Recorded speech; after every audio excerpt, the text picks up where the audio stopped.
Watch this.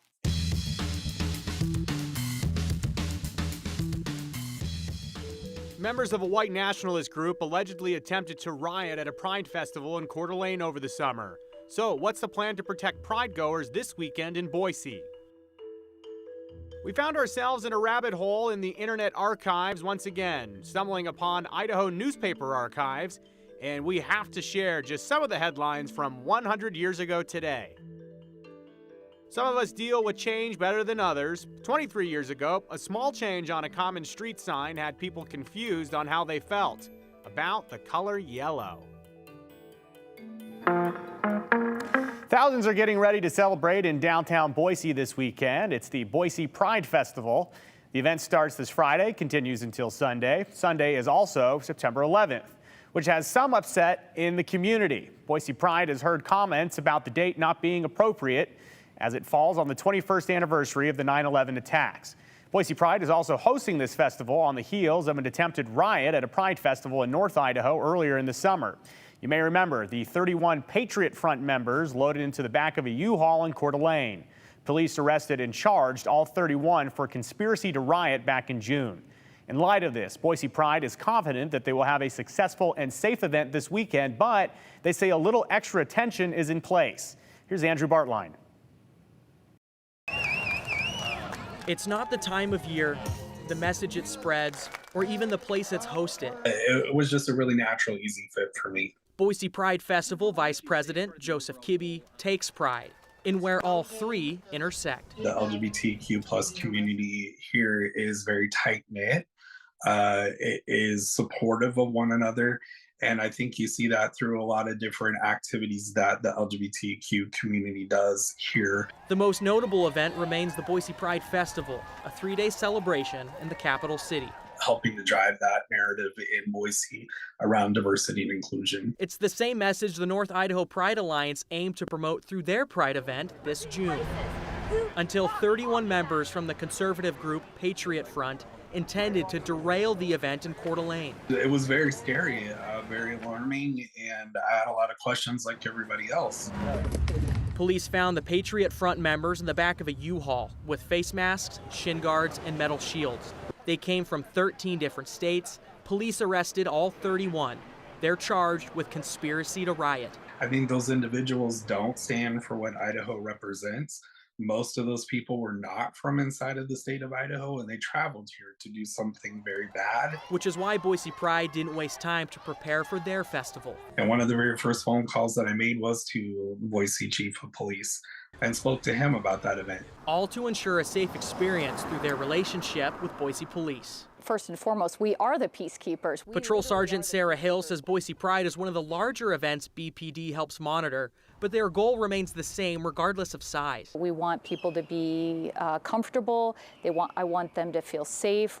The department wants them to feel safe. The event has been safe in the past, where agencies like BPD evaluate the need for resources on a case-by-case basis. We monitor the information that comes into us from anticipated numbers, vendors, and what has happened typically in the past as a starting point for us. So I'm involved in as a supervisor for the team of officers assigned for Friday night's events. Boise Police is a good police department. I want individuals to understand that. Kibbe also wants people to know they're safe at the festival, and Pride is taking the extra steps they see necessary with their own private security. We made the commitment to go ahead and hold those steady and do some slight increases in some areas. Because Kibbe knows not everyone accepts the LGBTQ plus community. I think there's a small group of people that are not happy. But Boise Police ask that everyone at least shows respect to the community and the festival. For the people that are not happy for this event occurring in our community and they want to rally or walk a different position, we encourage them to have a safe and secure, peaceful rally or event as well. So this is not just for one side or another. This is for all people to be able to speak their mind about the causes that they feel strongly about. The last day of Pride is Sunday. That falls on September 11th. And Kibbe says he's heard complaints from people who say it's inappropriate to hold Pride on 9/11, but he says this isn't new. Pride was held on 9/11 last year as well, and it is strictly a coincidence. Pride got pushed back due to COVID concerns in previous years. Normally it's in June to celebrate Pride Month, but they found in September college kids could attend the festival as well as they're back in town.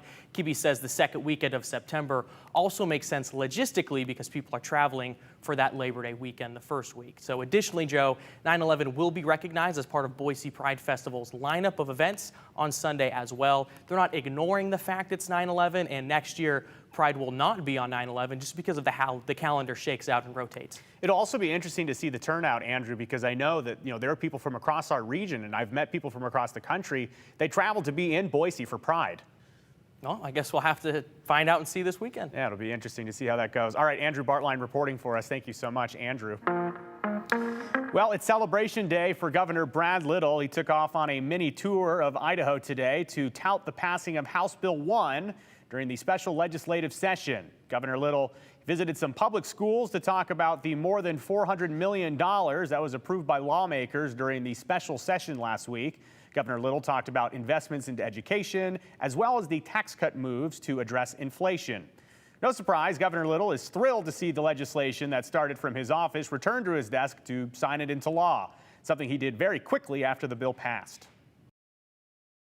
There was a lot of hard work that went into it. These legislators that are with me and my staff, but we had everybody that was interested in tax policy and education policy at the table and came up with a single piece of legislation that we could get through, and we're very pleased.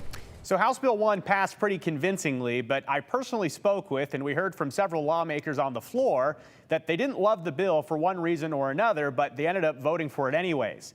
There are some hang-ups that we won't really find out about until next year. But the millions of dollars that were invested into public education is essentially sitting in a big bucket, so to speak. There's no direction yet on how specifically that money will be spent. And lawmakers in January will do just that. And some current lawmakers are waiting to see how this actually plays out. House Minority Leader Alana Rubel echoed this thought.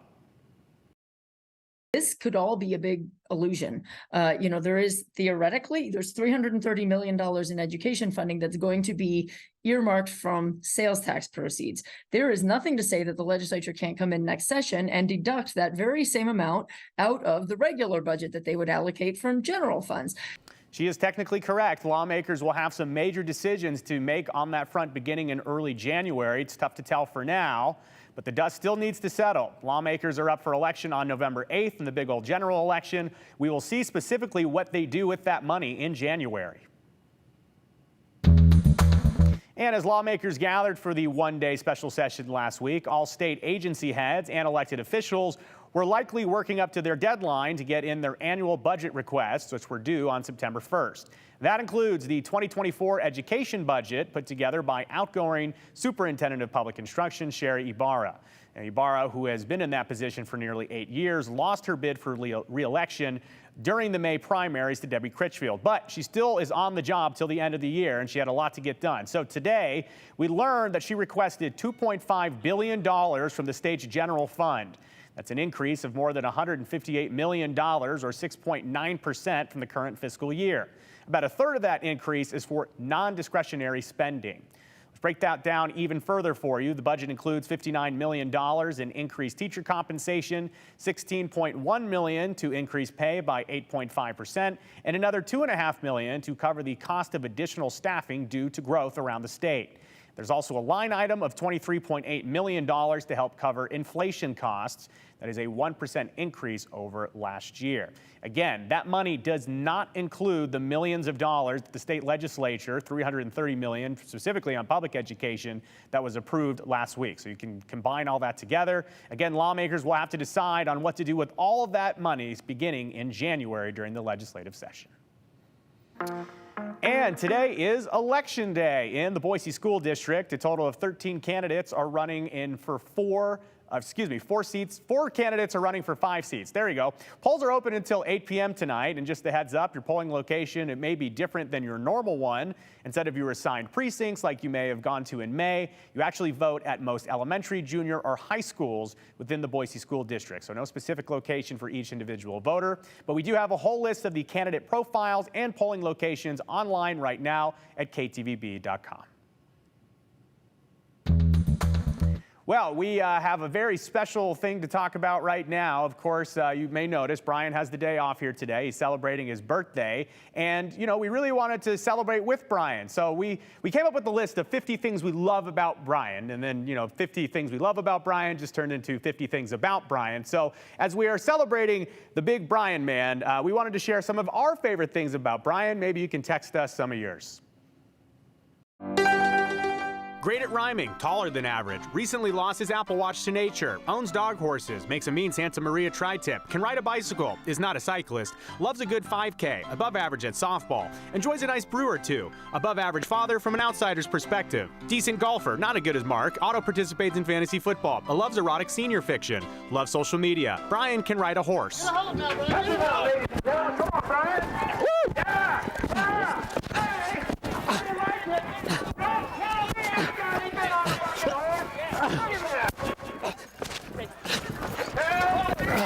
If only the landing was as smooth as the ride. How did you like it?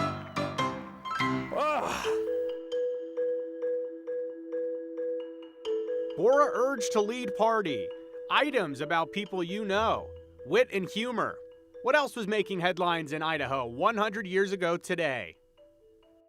Now's the time to chime in and tell us what you want to see more of here on the 208. Feel free to send us a text message anytime. Here's our number, 208-321-5614.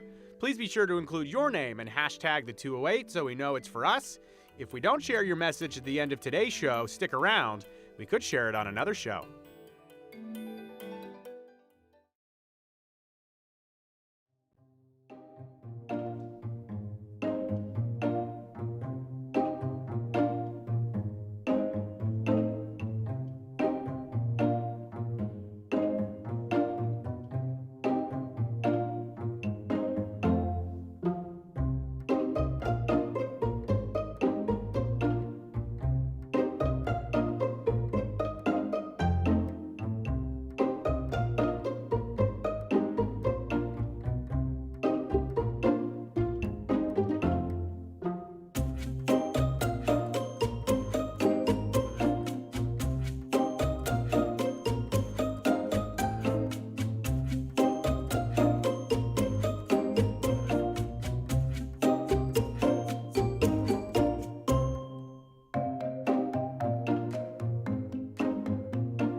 Well, it is Brian's big birthday. We won't tell you exactly what he's celebrating. That's his announcement to make. But we did want to know what was going on in Idaho on this day 100 years ago.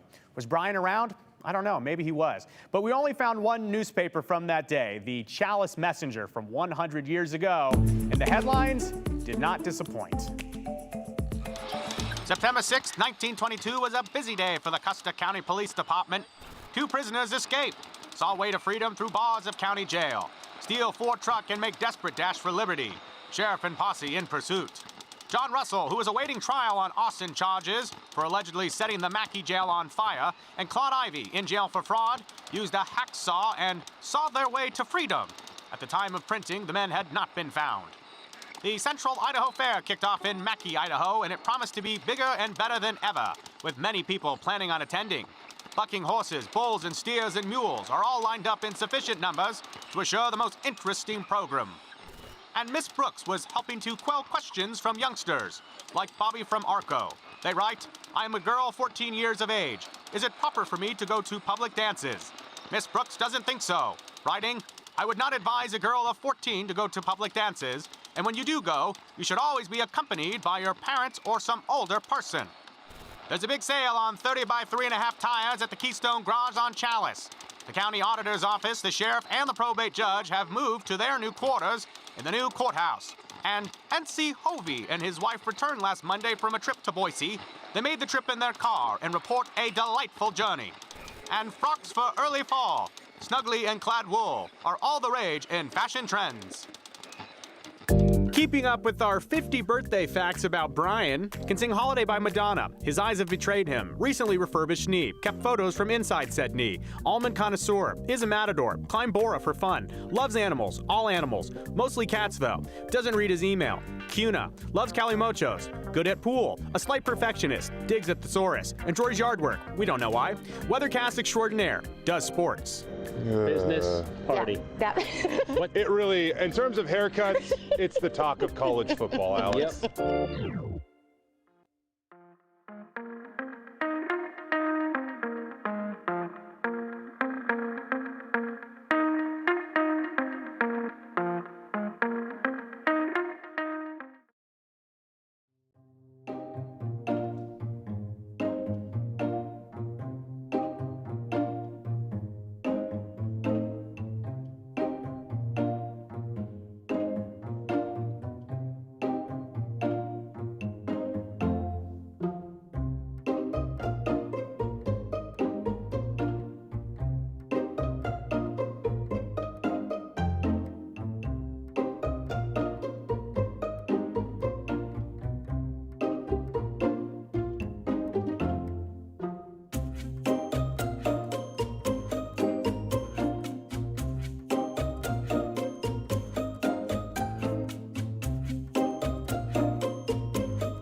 Breaking records can be a good thing. Ask any athlete or a competitor of any kind. But breaking other records may not necessarily be a good thing. In fact, we're starting to sound like a broken record because it's hot. Hot, hot, hot. If you haven't heard, we're on our way to breaking another weather record today. And that's why Bree Eggers joins us now. Bree, you've been digging into the archives to find out just how rare this heat is for us. And, well, we were talking about it yesterday. It seemed crazy. You know I love numbers. Yeah, crazy. It is crazy, Joe. I have a whole lot of numbers and records to share with you right now. And if you're just sick of the heat, don't worry. There are some cooler temperatures in the 7-day forecast, which, of course, you can find at ktvb.com. But we have officially hit triple-digit temperatures for the third time in the month of September here in Boise. And looking back through the records, all the way back 147 years of record keeping, you can find that it's pretty rare to have a triple-digit day, just one triple-digit day within the month of September. On any given year, it's about a 10% chance to have one triple-digit day in the month of September. This is not only a new daily record high temperature for today, but also it is a all-time record for the most triple-digit days within the month of September for Boise. So the records that we're already ticking off the box, a daily record today, I think we can get another daily record tomorrow as we're heading back into the triple digits. That makes 3 triple-digit days for the month of September. So check for the most in September, and tomorrow may make 4. Now, the all-time hottest September temperature have to beat this 102 set back in 2020, and the hottest temperature, the latest in the year, also could be in the cards for us. Records all across the board, all-time records, and numbers. How about this? If you've been keeping tally, today makes 26 times at 100 degrees or hotter for Boise. Of course, we already broke that record days of heat ago. 99 or hotter, 31 times so far this year, and 95 or hotter. This is a new record that we banked 2 days ago, or actually yesterday, 53 times. That is a new record, beating the previous record of 51 days set back in 2021 and 2007. And Joe, I think I'm going to need a vacation after this, because crunching all of these numbers and all of these records, you're tired of hearing about heat, so I'm not going to tell you any more about it. You'll have to tune in for Rick to do that. All right. Well, we got the number cruncher 7,000, so I'm glad that we crunched all those numbers. Thank you very much, Bree. Well, the Labor Day holiday usually signifies the unofficial end to summer, though most students have been back in school for a few weeks now. Some Idaho students started up today. But even if you didn't know that, there are unmistakable signs that school is back in session. Back in 1999, the Highway District changed the school zone signs from a shade of yellow, like a school bus, to a more bright neon yellow. And John Miller has a lot to tell us about what became a literal sign of the times. You're about to meet Safe Sam Swanson. You're a pretty safe guy, aren't you, Sam Swanson? Yeah. Dude, what do you think of these things? They sure are yellow. Well, I think they're pretty smart. Smart, safe, and a screaming shade of neon. The day glow high intensity. That's what they call them at the Highway District. I like to call them the tennis ball signs. The tennis ball signs work too. Now they're serving them up in school zones everywhere. A project taking all summer long. Yeah, we put up more than 800 of them throughout the area. Me and my family, yeah, we drive a lot, and we drive in the night. And so we see those signs, and we used to not see those signs. So we gotta have those, huh? Keep you safe. Yeah. They refract light better, so dawn and dusk, they're easier to see. So having all that neon on those signs right there is not a bad idea, huh? Not a bad idea. I think it gets people to start thinking about not hitting kids. All right. Even though they know neon doesn't sit well with everyone. That's true. They're too yellow. And what's up with those people and those books and that dress? It's like nothing anybody would wear anymore. Of course, safety never goes out of style. And side by side, which one do you like better? The old one or the new one? Well, I like the new one better. The choice is clear. Can't miss them. Even if to me it looks like a big tunnel of tennis balls when I come into a school area. I describe it sort of like the sun. The sun. Yeah. So when you're driving through the school zone and you see that sun-colored sign, watch out for Sam and his buddies, huh? Yeah. John Miller, Idaho's News Channel 7. Boy, crazy to think that those signs we're so used to have been up for more than 23 years now, but it's a great reminder. Slow down in those school zones. Generally, the speed limit ranges between 15 and 20 miles an hour. If you're caught speeding, you could face a hefty fine. And in honor of the unofficial first day of school for some students, we thought we'd bring out the scrapbook and show off the 208 team on their first days of school.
And finally, rounding out top facts about Brian.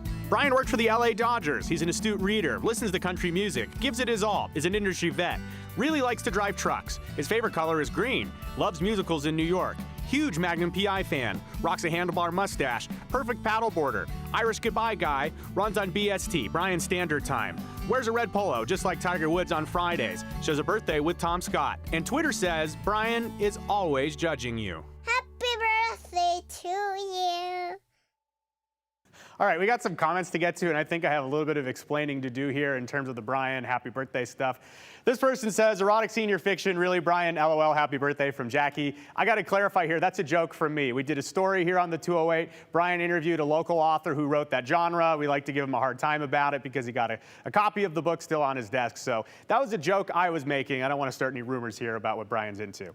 This person says, from Cindy and Meridian, love seeing Brian ride that horse. What a refreshing original news person and a cat lover on top of it. What a guy. Oh, yes, Brian loves cats. And yeah, he really rode that Bronco really nice. Fact 51 about Brian, he's a national treasure. Happy birthday, Tay and Ty. Thank you so much, Tay and Ty. We got this one, too, coming for you. I adore Brian's self-deprecating sense of humor. Happy birthday, Spunky. Hashtag the 208 from Deb C. Think we got a few more. All right, Brian at the 208. Brian is calm, fair, and genuine. Now that's an Idahoan. Thanks for keeping things interesting, Becky and Dave in Meridian. We got one more? That was it. All right, so Brian, happy birthday. I don't know if you saw any of this. I'm sure I have some text messages from you. But anyways, the 208 returns tomorrow. Thank you for all your comments. We will get to more of your questions later this week. Enjoy the weather out there. It's hot.